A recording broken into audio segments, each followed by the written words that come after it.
Someone loses their job after 12 years, and the people around them say things like, "At least you'll find something better," or "Everything happens for a reason." Someone goes through a divorce, and within weeks, there's an unspoken expectation that they should be moving on. Someone realizes, somewhere in their late 30s, that a version of the future they'd been quietly building toward, a certain career, a certain life, isn't going to happen. And in all three of these situations, something real has died. But there's no funeral, no ritual, no socially agreed upon period where it's acceptable to just be sad, without justifying it, without a timeline for getting over it. I'm Andre Barburas, and this is The Unlearning Project, a podcast from barburas.com, where every couple of weeks we take one assumption that usually goes unexamined and we crack it open. Today's assumption is about grief itself, specifically the unspoken belief that grief belongs only to death, and that everything else we lose along the way doesn't quite qualify for the same emotional weight or the same social permission to process it. Let's start with a concept from psychology called disenfranchised grief. It's a term coined by Kenneth Doka, and it describes exactly this situation.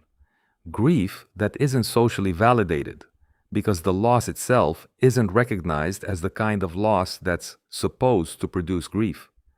The term was originally used to talk about things like the death of an ex-partner, or a miscarriage, or the loss of a pet, losses that are real, often devastating, but that don't come with the social infrastructure that surrounds, say, the death of a close family member. No one sends flowers, no one takes time off work for it, there's no ritual that marks it as significant. But the concept extends much further than that, and this is where it gets relevant to almost everyone, regardless of what's happened in their life recently. Disenfranchised grief also covers losses that aren't deaths at all. The loss of a job you'd built an identity around. The loss of a future you'd been quietly planning for, even if no one else knew the plan existed. The loss of a relationship that didn't end dramatically, just slowly faded. The loss of a version of yourself, someone healthier, someone more hopeful, someone who hadn't yet been worn down by a few difficult years.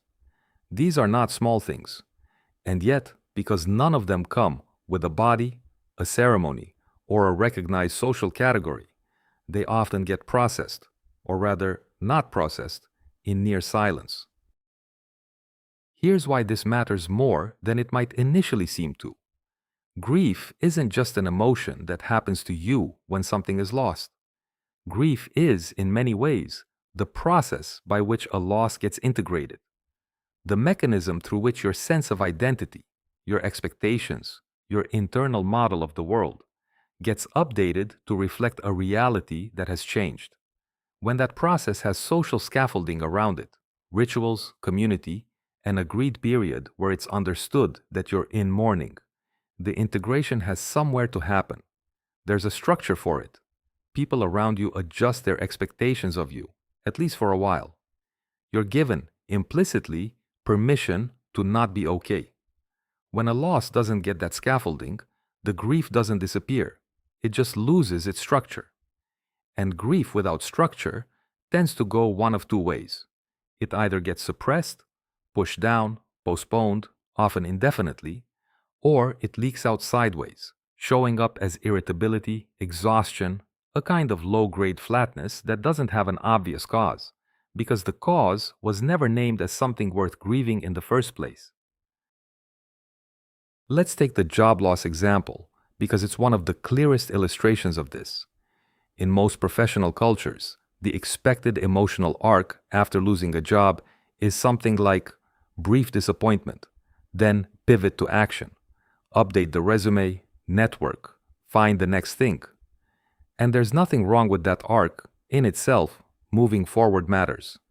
But notice what's missing from it. There's no space in that arc for the fact that a job, especially a long one, is rarely just a job. It's a structure that organizes your time, your sense of competence, your social context, often a meaningful chunk of your identity. What do you do is one of the first things people ask for a reason. When that structure disappears, even if the reasons for it disappearing are external, a layoff, a restructuring, nothing to do with the person's performance, what's lost isn't just income. It's a framework the person had been living inside of, sometimes for years. But because the socially sanctioned response to job loss is find the next one, there's very little room to sit with what's actually been lost before moving on to what comes next. And so people often do exactly what's expected.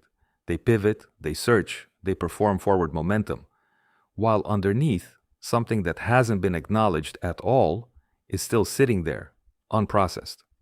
It doesn't go away just because the calendar moved on. This connects to something Bessel van der Kolk has written extensively about, the way the body holds on to experiences that the mind hasn't fully processed. Grief that doesn't get expressed doesn't simply evaporate because there was no ritual for it. It tends to get stored, sometimes as tension, sometimes as a kind of background vigilance, sometimes as a flatness that people describe as just not feeling like themselves without being able to point to why. The absence of a funeral doesn't mean the absence of a loss. It just means the loss has nowhere to go. Now, let's talk about a category of loss that might be the least acknowledged of all, the loss of an imagined future. This is a strange one, because there's no event you can point to, no single day where it happened. It's more of a gradual realization, the slow recognition that a particular version of your life, one you'd been orienting toward, perhaps without even fully articulating it, isn't going to happen. Maybe it's a career path that quietly closed off.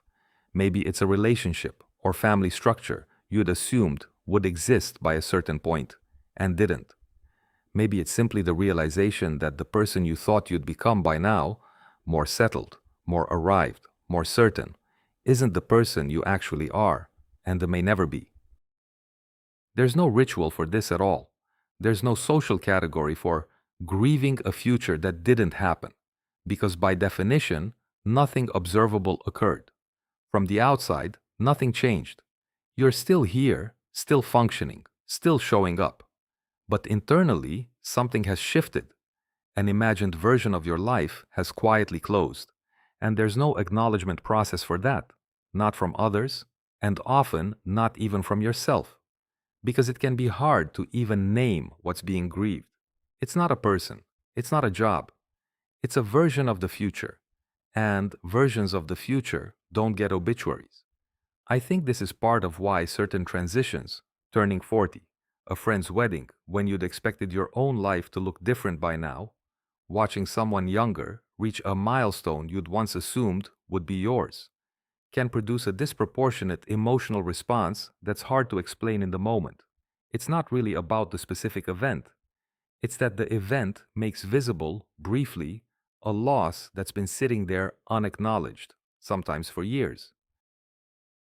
So what do we do with all this? I don't think the answer is that we need formal rituals for every category of loss. That's probably not realistic, and it's not really how rituals work anyway. They emerge culturally, slowly. They're not designed on demand. But I think there's something useful in simply naming these losses as losses, even informally, even just to yourself.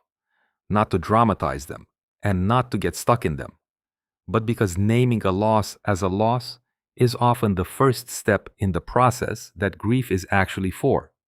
The process of updating, integrating, making room for what's actually true now, instead of carrying around an unacknowledged gap between the life you expected and the life you have.